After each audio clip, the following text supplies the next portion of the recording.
Bob Arum claims that Al Haymon will convince Errol Spence not to work with a white promoter. What up, Fight World? It's your boy Ego, and I'm back with some more boxing. Make sure you smash the like button. Also, subscribe to the channel for the latest and greatest in boxing. If you want to become part of the gang, notification gang, please hit the bell icon. Shout out to the Super Chat channel, donations, Venmo donations, and the Patreon family.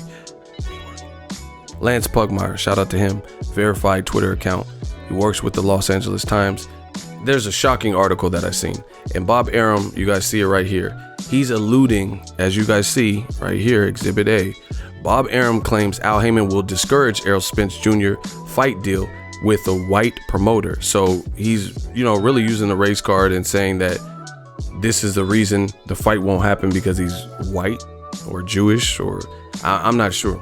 So look, it says Bob Arum claims Al Haymon will discourage Errol Spence fight deal with the white promoter. Show a picture. It says, as fans were sorting out that a Terence Crawford low blow had convinced Amir Khan's trainer to stop a fight, Crawford's promoter Bob Arum followed up by aiming verbal barrages below the belt. The target of Arum's wrath was his longtime adversary, Al Haymon, the powerful manager PBC, with IBF champion Errol Spence of Texas.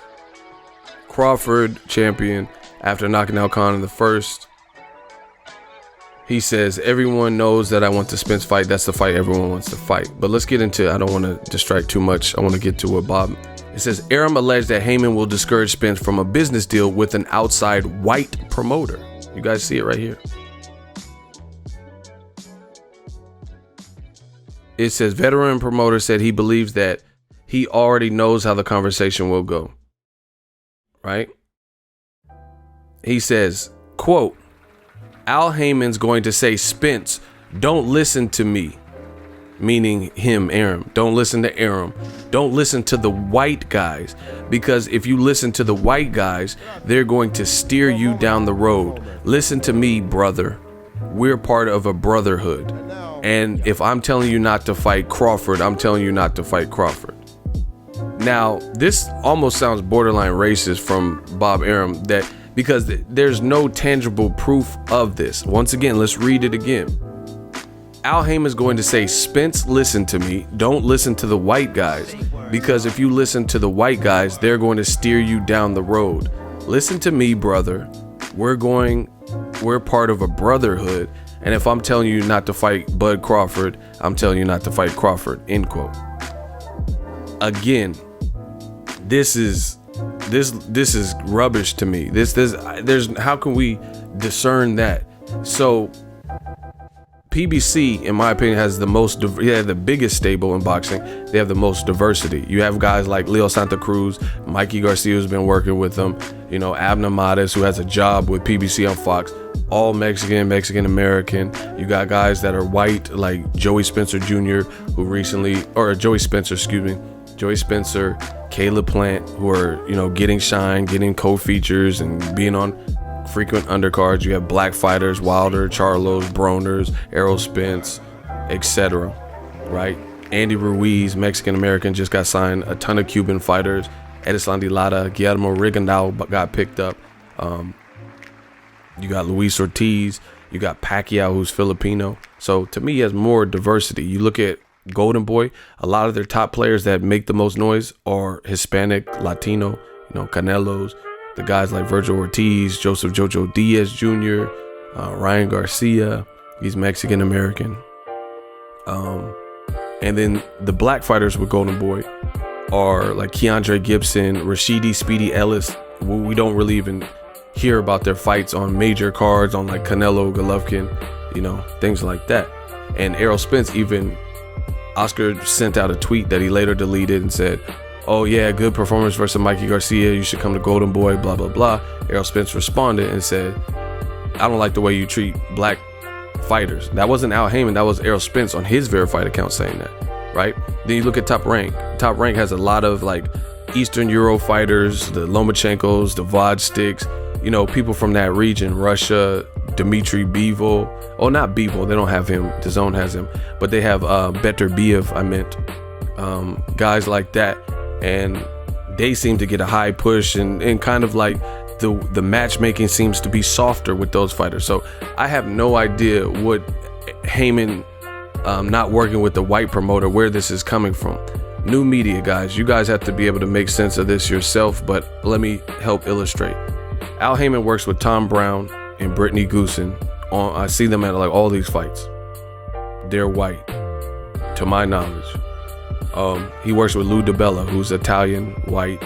Lou DiBella and Al Haymon have a strong relationship.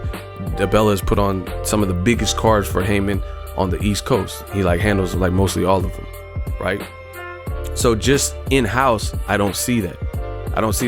I guarantee you Al Haymon has more diversity, because I've seen it, in more people of color and white in his roster and his, like, you know, the people working for him directly than Top Rank, and I'm sure Golden Boy.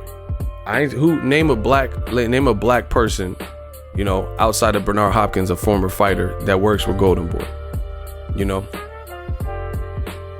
Top Rank staff, same thing. You don't see a ton of people of color. Like you get former fighters at best doing commentary or something. So I don't even understand where this part of the attack is coming from. So to me, this is like Arum upset because he doesn't really have much of a stable to put Crawford in there with that makes sense, that makes dollars, and Crawford's too good. But to paint this race card, see, that doesn't make sense to me. You know, the other thing is, this can easily be corroborated. Al Haymon has sent his guys to work with rival promoters, and guess what? Some of them have been white. Dominique Wade, Daniel Jacobs, they worked with Golovkin's promoter at the time, Tom Loeffler. He's white. He lives in Santa Monica. So how did the Dominique Wade fight come about? How did the Triple G Jacobs fight, when he advised Dominique Wade and Jacobs, and those Golovkin fights were made, right? Al Haymon has worked with Golden Boy on certain fights, Khan versus Canelo, Joseph Jojo Diaz, a Mexican promoter, Mexican American, in De La Hoya.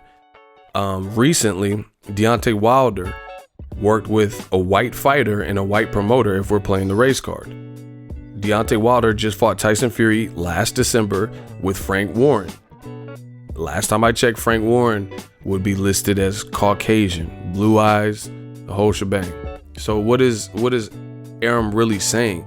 That's what I'm saying. I get people have different opinions, and I get like you're claiming you want to fight Crawford and Spence, but this seems way off the mark to suggest that Al Haymon's brainwashing Errol Spence into some brotherhood bullshit, and it's because you're a white promoter he's not one to work. I just gave you several examples.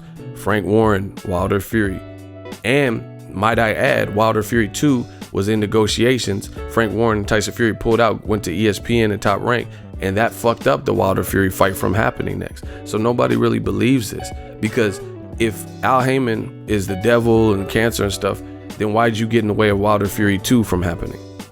You know, how did John Molina Jr. and Felix Diaz, Al Haymon advised fighters at the time, right? How did they fight against Terence Crawford if Haymon is telling his fighters not to work with, you know, the man or a white fighter? Now, this sounds absurd. And like I said, unless you can prove it. Why is Lou DiBella have a job? Mike Coppinger, a reporter, have a job? You know, how is the Frank Warren Wilder Fury fights being facilitated, right? So it just doesn't make sense. Brittany Goose and all these people, how does this make any sense to anybody? It says, in this case, however, Arum railed, quote, "You're damn right. I'm not blocking it. Haymon won't make the fights unless you boxing writers put pressure on him. We're prepared to do the fight. I'll try to call him and set up a meeting. Don't let them hide." So, you know, it sounds like Arum was probably hot because of the way the Crawford Khan fight ended. And, you know, he's trying to like strong arm Haymon, but I don't see any of this working, especially when the comments seem absurd. You know, look, Danny Garcia's picture, he fought the same night. You know, a Mexican fighter, Mexican American from Chicago, and Danny Garcia, a Puerto Rican kid. You know, there's diversity with PBC from what I've seen. Told of Arum's harshness, Crawford's trainer Bo Mack, who had closed the post-fight news conference by encouraging supporters to chant along with him, "We want Spence," surmised that's probably that probably won't get the job done.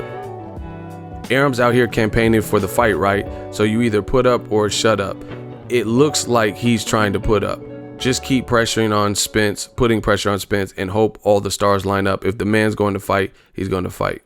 The Times sought comment from Haymon spokesman Tim Smith, who responded with a statement. There are more great fights ahead of Terence Crawford, like the one he had against Amir Khan, without pulling Errol Spence into the picture, just as there are several great fights against champions for Spence.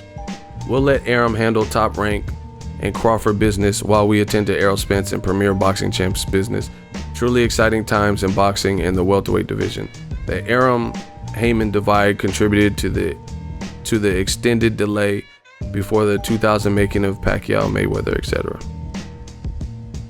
The question lingers in this business model, and Smith did nothing to calm that concern. The whole thing reeks of desperation from Arum. Smith said, "It's embarrassing, really. The fights happen when the time is right." Yeah, but the thing is, Top Rank has made a whole history of making in-house fights. Pacquiao didn't fight. Pacquiao could have fought Crawford. If you wanted Crawford to have such a good name when Pacquiao was with Top Rank and Crawford was with Top Rank and is still with Top Rank, how come that fight never got made? If you wanted Crawford to have a big name so much. So there's so many loopholes in this whole argument. How come Teofimo versus Lomachenko is not happening in September? These are in-house fights. How come Better Biev is not fighting Alexander Vodstik?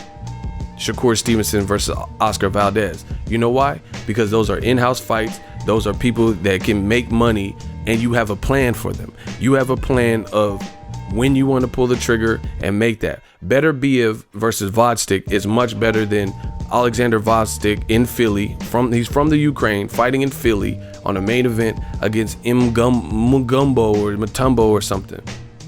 Why don't you put Vodstik in with Better Biev? Because once again, it's your stable, you run it how you want, and etc. How come the Wilder Fury part, the rematch, was broken up by Top Rank, by Bob Arum, by ESPN, instead of happening in an immediate rematch?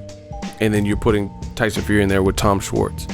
So you guys could believe whatever you want. I don't buy it. I don't belie. I think Crawford truly would fight Errol Spence. He's a true competitor. He's a fighter. I think Errol Spence would fight Terence Crawford. I have no doubts. But I think Arum in this stance is pissed off because he doesn't have the stable. He doesn't have bankable names for Crawford to fight, which is what I told you guys from the beginning. And now he's lashing out. His event just ended in a way that left a sour taste in people's mouth. Wasn't Crawford's fault. It wasn't Arum's fault. Amir Khan did it. But this is also off the heels after this fight you see right here. Arum heavily criticized Mikey Garcia. He said, "Oh, Mikey's a quitter and Mikey just came to waste people's money." Well, guess what? Mikey stood the test of time, didn't get knocked down like Amir Khan, and went the full 12 rounds with Errol Spence, enduring punishment and bad rounds, but he still lasted the fight. The guy you matched Crawford with, Crawford was so good that he, knocked Khan down and made Khan battered and quit. So it is kind of like karma. All that stuff Arum said about, all that stuff he had said about Mikey Garcia wasting people's money and time and being a quitter, it backfired because Khan did worse than Mikey Garcia, because at least Mikey Garcia went out on his shield, just took the L, was graceful in defeat, and survived the 12 rounds instead of like leaning on a high thigh punch, low blow to end a pay-per-view. So, to me, this is signs of kind of desperate times for Top Rank, knowing that they don't have the relevant names for Crawford to battle against. And it's not just about Crawford, it's about Top Rank. It's about Top Rank not having the relevant names. So that means they're not going to make, the money that they could unless they try to position this. And the other thing that makes sense, the last thing I'll say is this. Everyone knows, even before the outcome of Khan fight, everybody knows that Errol Spence is in negotiations with Sean Porter for a unification. It's a rightful unification. Whether you think Sean Porter has a chance or not, he has a belt just like Crawford, and he has more names that he's fought at welterweight, despite who you think is better than Terence Crawford. That's a fact. He fought Broner at welterweight. He fought Keith Thurman at welterweight. He fought Kell Brook at welterweight. He fought Danny Garcia at welterweight. He just fought Ugas. That is more names and more fights and more credible guys just off the top of my head, Paulie Malignaggi, all these guys that Sean Porter fought, than Terence Crawford has currently have in the new division. Not saying Crawford couldn't beat some of those same guys, etc., but he hasn't done it, you know, and his pay-per-view kind of got ruined with Amir Khan quitting, you know. So I think that's what the real frustration is. They know they have to wait in line, and, you know, the outside fight that the world wants to see is going to happen on PBC's terms, which is no different than any of these promoters. You see DAZN. DAZN right now has the best middleweights outside of Charlo. DAZN says, hey, if you want to fight us, come to DAZN. You got to sign with us, bud. So don't get it twisted. Like, y'all got me fucked up, you know, into trying to make me believe that any promoter would be any different if they controlled the whole monopoly board, you know, outside of one guy, that they wouldn't petition for the best in-house fights, that they could justify, that they can make money and secure their fighter good, reputable wins to become the A side. So when he does fight this guy from outside, it's no doubt that Errol Spence, you know, or whoever has the best vantage point in terms of being the A side. That's what this is. So, you know, Arum's trying to pressure and reel it in and, you know, get the public to turn. So the justification for Crawford versus Luis Collazo or Mean Machine is Haymon. And now he's stooped to another level by saying Haymon will convince Spence, who's a grown-ass man with his own promotional company, not to work with a white promoter. This is insane. Let me know what you guys think. Use details, new media. This is where we're at. Good boxing conversation, dialogue, analytical conversations. And if you agree with what Haymon's saying about he won't let Spence work with a white promoter, let me know how the Wilder fight came about with a white promoter and Frank Warren. Let me know how Haymon has worked with Eddie Hearns to make Joshua versus Charles Martin, Joshua versus Dominic Breazeale, Eddie Hearns being a white promoter, right? How Al Haymon allowed Wilder to hear out John Skipper, a white businessman who's in charge of DAZN, and go to a meeting. That's why no one believes this. You know, he employs diversity like Brittany Goosen and Tom Brown and Lou DiBella, who to my knowledge are all white or, you know, Italian, white, stuff like that. Make that make sense.